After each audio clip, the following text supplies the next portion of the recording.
Good morning. Yeah, the morning insider is back again. You don't know, Monday to Friday. This content is like a 9 to 5. Where I'm going to do. Make sure this video upload every morning between the Monday and Friday at 8 a.m. So you guys can look out for that. Anyone is on the go. Want to hear anything about football, what's going on, the latest around the football industry. Yeah, you can tune in over here, man, at Nicardo Media House at 8 a.m. Monday to Friday every morning between those days, man. But yeah, people, bless up on yourself. You don't know it's Friday. Yeah, it's mountain. This is the day when everybody get paid. This is the day when all those bills due. This is the day when most people have to pay rent. So you don't know if you can leave and pinch out a little piece and treat on yourself and make on yourself happy. Can't work all month long and can't pinch something out of my paycheck and make on yourself happy and buy something nice, man. Buy the kids them something nice. Treat your woman, female, treat your man nice and lovely. But yeah, the morning insider is back again. You don't know. Not really, fresh news, but you don't know the draw took place yesterday. Yeah, yesterday in that afternoon. Wonderful to see my former left back, legendary veteran Ricardo Baby Gardner in that draw. Big up to Alex Nunes also. Yeah, big up to the Costa Rican. But we're going to jump into the show, man. We're going to jump right into the show as the Reggaeboyz World Cup draw as confirmed. Yeah, Group E, where we're going to be in Guatemala, Dominican Republic. Dominica. We have both Dominican. Yeah, one is just that one speaks Spanish and one speaks English, man. Yeah, and then we don't know who we're going to get until between 18 and 26th of March coming. Just a week, just a month and a half from now, the US Virgin Islands versus the British Virgin Islands will have that playoff. So they drawn into our World Cup zone. But yeah, the wait is finally over. The wait is finally over, people. I'm getting into that little, that 98 mixture, the rhythm. It's fire. Yeah, I'm getting that feeling again, man. When we went to the last World Cup, man, I was just a little baby. I don't have no remembrance of that. It was 2002. From there, I remember all the World Cups. But yeah, feeling that energy again. I feel like, the Reggaeboyz can do this. I'm just getting that vibe. I'm getting that in that spirit. I just can't wait. But we have a first step before we go on to those World Cup qualifier in June. As you know, the games, yeah, the games for Group E, is scheduled for June 3rd to June 11th. The fixtures are not out as yet, but it's going to take another year after that. Before we go into another World Cup qualifier, it's going to take so long, man. I just want to get these World Cup qualifiers and just know that my country, the Reggaeboyz, can get qualification and go to the 2026. As most people in the diaspora will be at that World Cup if Jamaica be there. Even though if Jamaica don't be, most people that live in the US, Canada, and Mexico, man, they're going to be at that World Cup. But yeah, I'm just getting into that World Cup fever, man. I'm getting into that World Cup fever. I want to be in that World Cup. But let's chat though about, Group E. It's a fun zone. It's a fun zone in Group E of this World Cup qualifier. Yeah, it's a very fun zone because we have been playing Guatemala a lot lately. We play them in the Nations League, not in the Nations League. We play them in the World Cup quarterfinal. Play them in a friendly. So we've been playing them lately. A lot. But Guatemala should be the big test in this group for us. Group E. Dominican Republic. It's going to be, as I said, it's going to be a fun experience traveling away to these stadiums.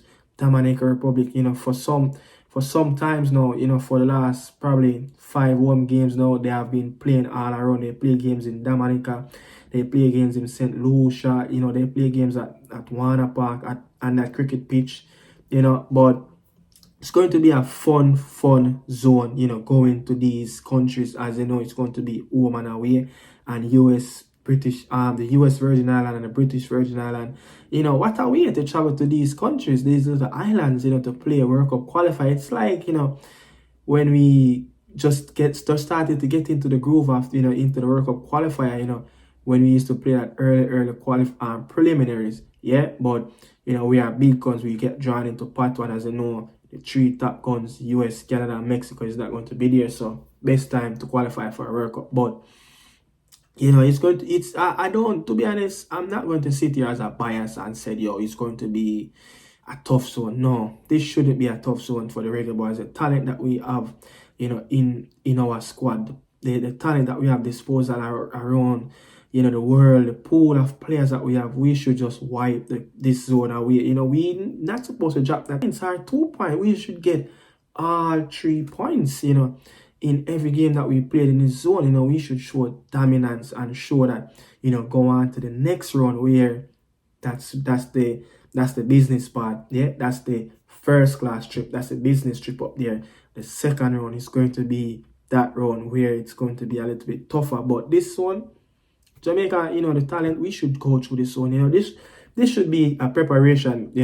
These 2 games that we're going to play in this zone should be a preparation for the Copa America coming up in the summer also. But look, man, we just need to fly through this zone and get ourselves in that mindset for the next one. But we have to just take one game at a time. Don't know, these teams are a weaker team compared to us, but on the go, it's going to be a really good games. Fixture is going to travel to some unique places, the likes of them, Antonio. These players going to travel to some unique islands that they never been before, played on some field that they never played on before. So it's just the nature of playing in the CONCACAF World Cup qualifier, yeah? And that's why we love the CONCACAF World Cup qualifier. You go to some islands where you just never seen before, played on some pitches that you never played on before as a pro, but yeah, I'm going to move on, I'm going to move on,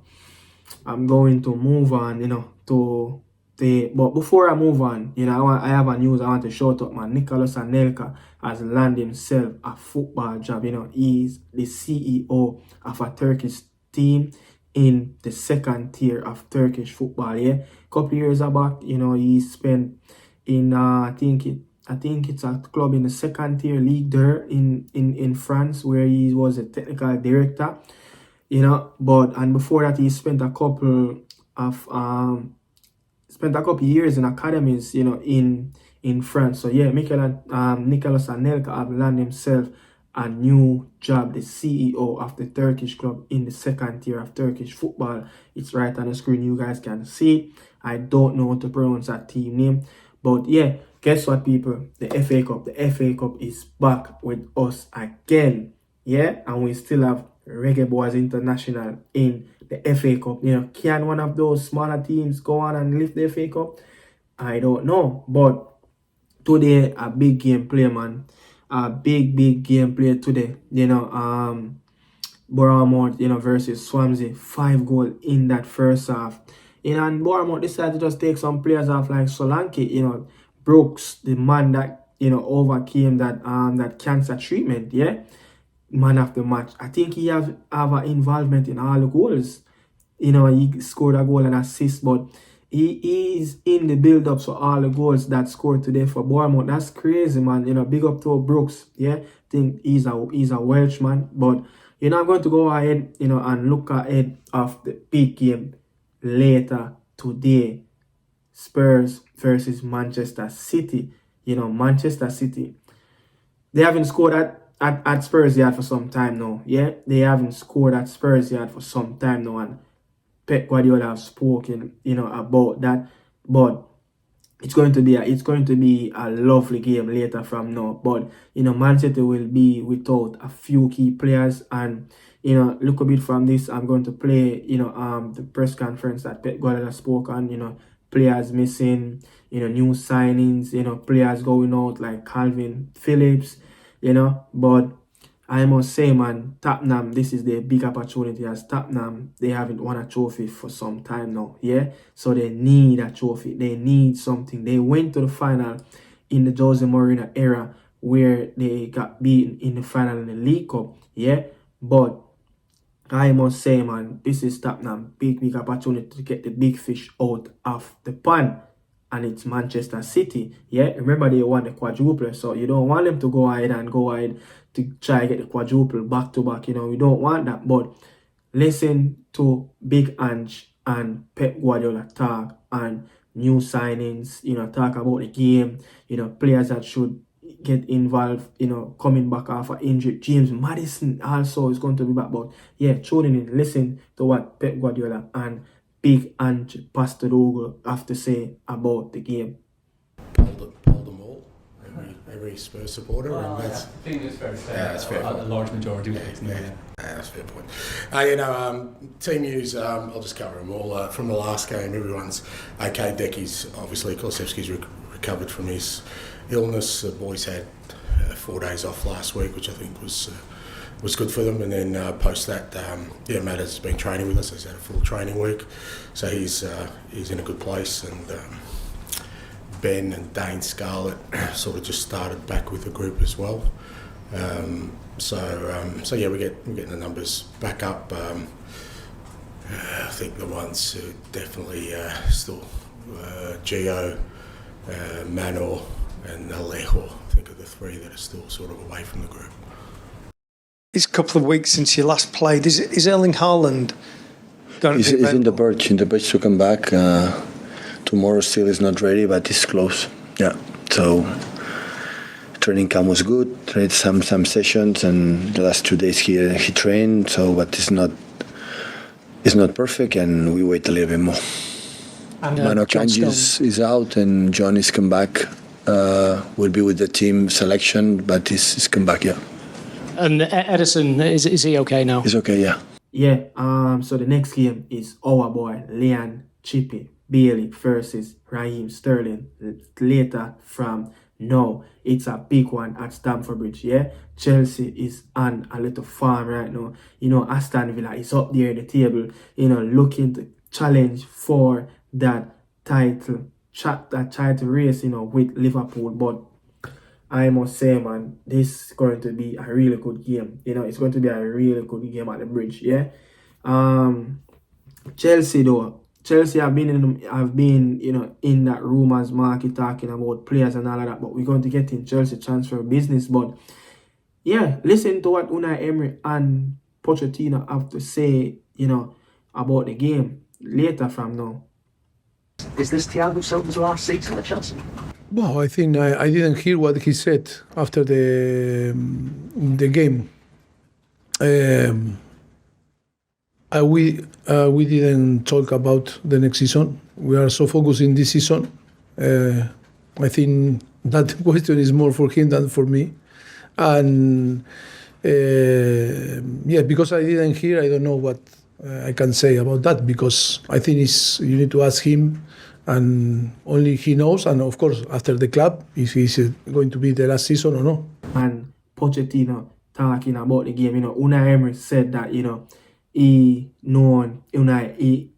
Pochettino said he know Unai Emery, since his days when he was coaching at Espanyol, in the La Liga. And I think Unai Emery was at Valencia during that 2009-2012 period. Both coaches were in the La Liga. And, Pochettino know Unai Emery good, and Unai Emery know Pochettino very well. Yeah, Pochettino is trying to win his first trophy in England, also for Unai Emery, but let's, move on. Sheffield Wednesday versus Coventry, both Reggaeboyz and these teams, yeah. Deshaun Beckford and Sheffield Wednesday struggling down there in the championship, fighting that red zone, that dark fight. And Coventry is flying right now. Coventry is flying in the EFL championship this season, don't know it. Casey Palmer and Joel Latibo there in that team. Yeah, you saw what they did, in the third round. And I think they beat Oxford United. Oxford they beat, I think 4-1, something like that. But yeah, they drop a big score in the third round, Coventry and Sheffield Wednesday. I don't remember who Sheffield played, but yeah, Sheffield played and also got big result in the third round. But the next game, Nottingham Forest versus Bristol. So we had 4 games today later in the FA Cup. Today, Friday, whole heap of football for watch. But yeah, look, The Copa del Rey, La Liga, we're going over to Spain right now. Copa del Rey, Atletico Madrid beat Sevilla 1-0 courtesy of a Depay goal. Griezmann also missed a penalty. And what a call, from the VAR to tell the referee to go back and look, and it's not a penalty. Oh, is that not a penalty for Sevilla? Yeah, the young Barrios, kicked down Lamela in the box, and they call it and said the referee must change his decision, and he went and looked back and he also changed his decision. But it was, look, the same people them that did in the VAR room at Real Madrid versus Real Madrid. I think Real Madrid played at home. Yeah, Real Madrid played a game at home. I don't know if it's Mallorca, but Real Madrid played a game at home, and the team said that they got robbed. The team said that they got robbed, but it's the same people them in the VAR room that played that monitor the game at the Bernabeu on the weekend. What Real Madrid came back and win 3-2 after 2-0 down in the first half. But yeah, Atletico Madrid is through to the semi-final of the Copa del Rey. Griezmann missed a penalty, but Diego Simeone was charged up in that game. Yeah, so let's see if Atletico Madrid can get this. There's no Barcelona, there's no Real Madrid. This only big team is Atletico Madrid. There's no Girona. You have Mallorca, you have Real Sociedad, you have Atletico Bilbao. So those are the 4 teams in the Copa del Rey. But move on. The best tournament on the continent right now, the Mother Nature Cup, the African Cup of Nature. It's the best ever African Cup I've ever played, and I have all the stats to back up that. Yeah, it's the best African Cup I've ever played on the continent of Africa. I love this, man. People go out there, man, and watch the African Cup. Yeah, you see passion, you see skills, you see late drama, you see thrills, everything in football that you need. The African Cup is pushing out that right now. As, oh my God, the continent of Africa and the players are getting better. They are playing with more techniques, more technical ability. Yeah, one time the African Cup was just raw, brutal force, but I have the stats before I go into the preview of the round of 16. So I have some goal stats. Yeah, the African Cup of Nations, 89 goals have scored in the group stage alone. The last 2 tournaments, in 2021, it's 100 goals scored in that tournament. In 2019, it's 102 goals scored in that tournament. So 89 goals have scored so far, and we don't really reach the knockout round yet. And again, the ball no kick off yet in the knockout round. So it's the best cup, man. It's the best cup. Look, 2.47 goals per game have scored, the highest in 15 years. Yeah, the last time this happened, it was back in 2008. And in the group stage, 13 goals have scored over the 90 mark. Whenever the game passed 90 plus, they have scored 13 goals, the highest in the tournament. This stats, the amount of goal that scored after the 90 minute, it's have double. I think the last time this happened, I think 5 or 6 goals scored. Yeah, so it's double. It's 13 goals. And passes per game. These teams have gone over 600 passes per game. Never happened before. It's the most ever in an African tournament. Yeah, and the accuracy, it went up. It's actually at 81%. The passing accuracy is at 81. The highest before this, it's 70. I think it's in the 70 mark, 78, 79. So the African Cup, man, it's getting better. It's getting better. Yeah, but we're going to go ahead and preview, the round of 16, which is going to take place tomorrow. Remember, it's morning, sipping my tea. Yeah, look, one of the big one, Nigeria, Cameroon, big game. Saw what Cameroon did in that last, so I'm emphasizing that in the last couple of minutes. The man that scored the goal, the big defender, that's what you call him. Yeah, he scored that winning goal. in that last group stage game to gifted Cameroon a spot in the round of 16. Cameroon was dead and buried and out. Samuel Eto'o in the stadium and cry like a baby. But somehow they have gotten 3 goals to get themselves over the line and qualify for the round of 16. But Cameroon and Nigeria, Nigeria finished in second position, behind Equatorial Guinea. Both teams finished on 7-7. Equatorial Guinea is another team. Yes, they went right through. But Nigeria have scored just 3 goals in the tournament. That's very poor, man. Scored 3 goals in the tournament. That's very poor with all those firepower. Kelisha Inacho, Osimhen, Chukwueze, Lookman. So much players, man. And only scored 3 goals, Cameroon, another team, they have scored 5 goals and conceded 6. The last time these two teams making African Cup of Nations, back it was in 2019 at quarterfinal when Nigeria won 3-2, But I think Nigeria got this one though. I think Nigeria got this. They should have too much power, but gives Cameroon they gave Cameroon a second chance. Let's see what Cameroon can do. But one of the next game of the big tournament, Senegal versus Ivory Coast, Senegal versus Ivory Coast. When Ivory Coast finish, in that 4th spot, in that 3rd spot of the group stage. The big one, Senegal versus Ivory Coast, man. Ivory Coast won 3 from 3. Big favorites. Big favorites to win everything. The big favorites, with Mane and all these players, Koulibaly, Mendy, Idrissa Gueye, Pape. So much player, man. Pape Sarr.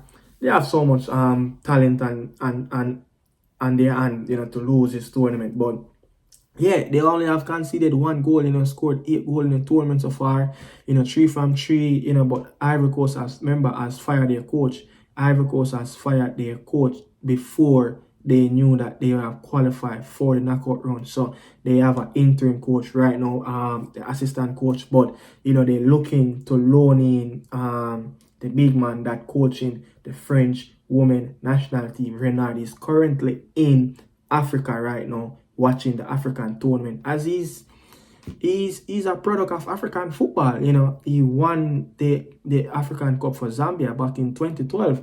He won it for Ivory Coast, the team that looking into loaning, but they are trying to get, they're trying to get permission from the French Football Federation, because he's under a contract, but Ivory Coast just want him to just finish the season, finish the tournament for them. But this man is the first coach who won the African Cup twice with 2 different teams. So this is a big coach. This coach know African football, the Renard, he's a Frenchman. So next team, Morocco have suspended their manager. Not Morocco Morocco manager have got suspended from CAF, the African football body organization, because I think it's some racism terms that made, but he will miss the round of 16, and after that, if they go through, he will eventually get back in the dugout. But some other big games, but those are the 3 big games, 2 big games that I decided to pick up. But you have Angola versus Namibia. Those 2 games going to play tomorrow, Saturday. Nigeria versus Cameroon and Namibia versus Angola, and then you're going to have Egypt versus DR Congo and Equatorial Guinea. Equatorial Guinea is playing out of their skin.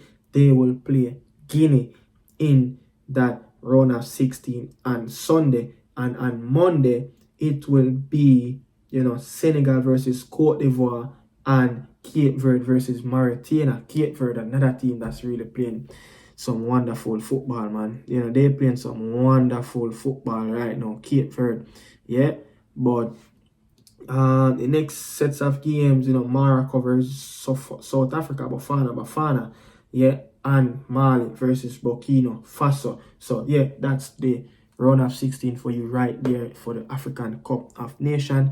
You know, I'm going to move on to the Asian Cup. The Asian Cup also finished yesterday, and some big results, you know, in that group stage for some teams. You know, Iraq beat Japan, the big favorites to win the Asian Cup. Yeah, Jordan drew with South Korea 2-2 with Youngmin Son and all these players. You know, Hwang, yeah, Hong Kong have gotten 3-0 from Palestine. Palestine are through. Palestine also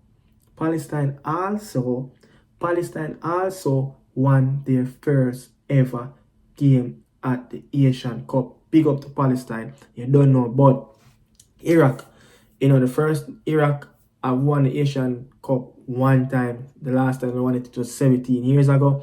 You know, Iraq are one of them next team the way I would say is one of the favorite to win it. They won 3 from 3, scoring 8 goals, only conceded 4, you know, and they finish ahead of Japan in that zone. Yeah, Iran, 3-time champion, but the last time Iran have won it was 48 years ago. 48 years ago, Iran, the last time they won the Asian Cup, and they also won 3 from 3 in their group stage, scored 7 goals, only conceded 2. Qatar, the team that won it in 2019, yeah, the team that just hosts the FIFA Men's World Cup, yeah, and they also won 3 from 3, scoring 5 goals, only conceded 0. Yeah, Qatar conceded 0. But you know, some other big teams in it that, you know, are big name teams that expect to go to the semi-final, like South Korea, Australia, Japan. But those teams that I just called out is some teams that nobody really expect to be doing that well.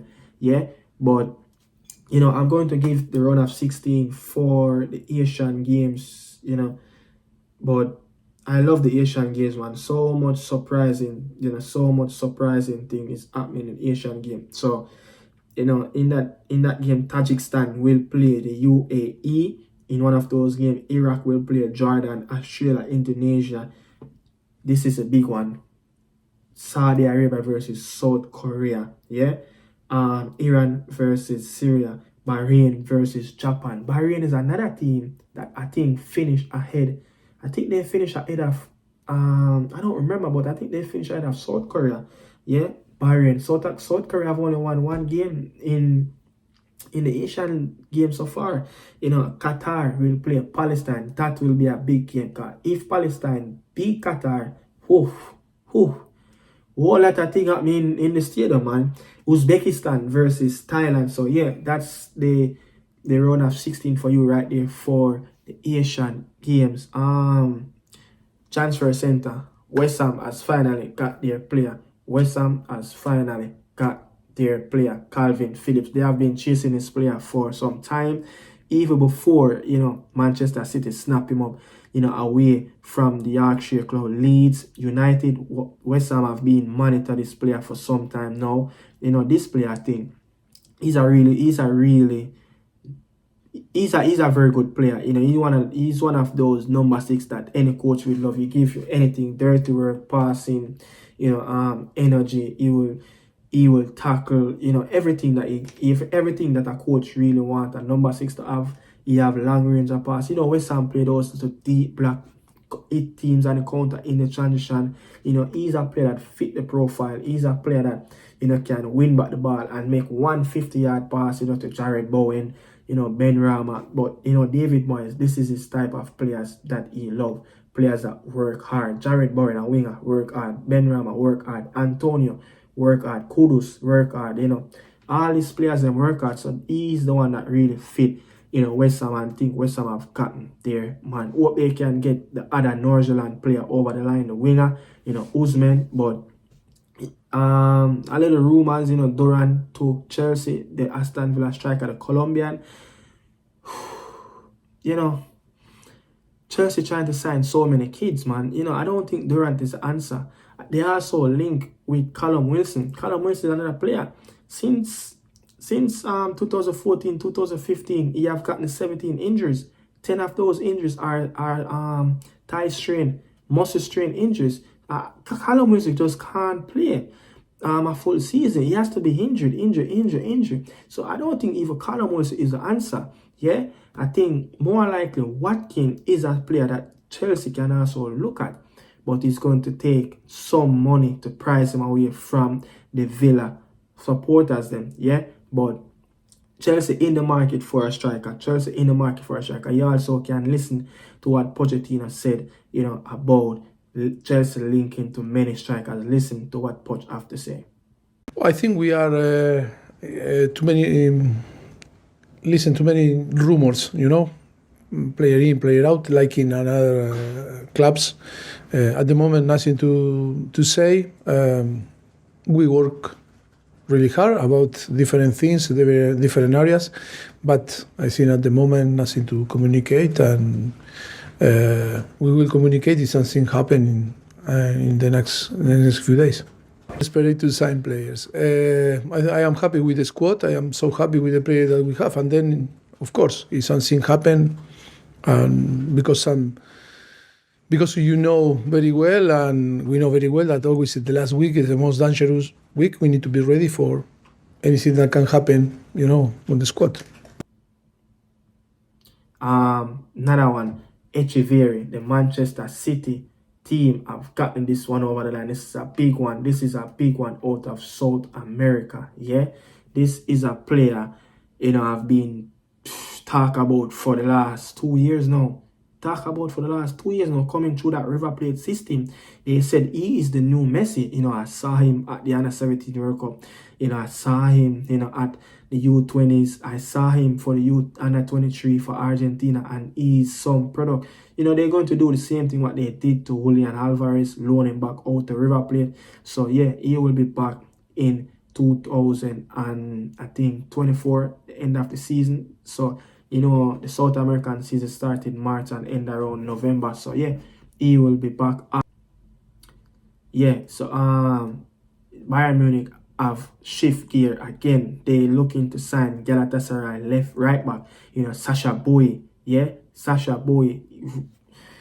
I don't know, man. I think Bayern Munich have lost their way. You know, Bayern Munich have not been recruiting really well in the transfer market for the last 4 years. I probably could say, you know, after Gus Hiddink, you know, the German coach left, you know, Pep Guardiola, they haven't buy players really smart, you know, but let's see if you know, but they should get this deal over the line as they try to sign Mukiele, the Frenchman from Paris Saint-Germain.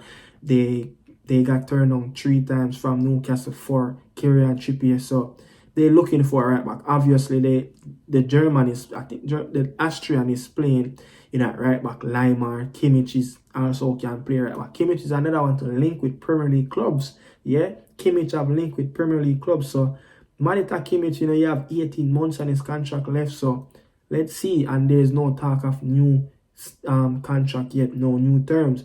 Another big one. The Saudi, yeah, the man them, the sheiks trying to get this young kid over the line. You know, he's currently on loan from Juventus. He's playing for Frizione. You know, played 19 games and scored 7 or 9 goals. You know, 9 goals in 19 games.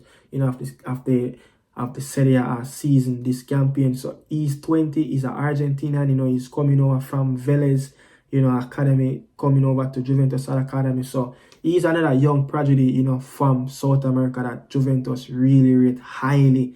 So, but they have turned on, you know, a 30 million bid from Al Ittihad, which is Karim Benzema team, you know.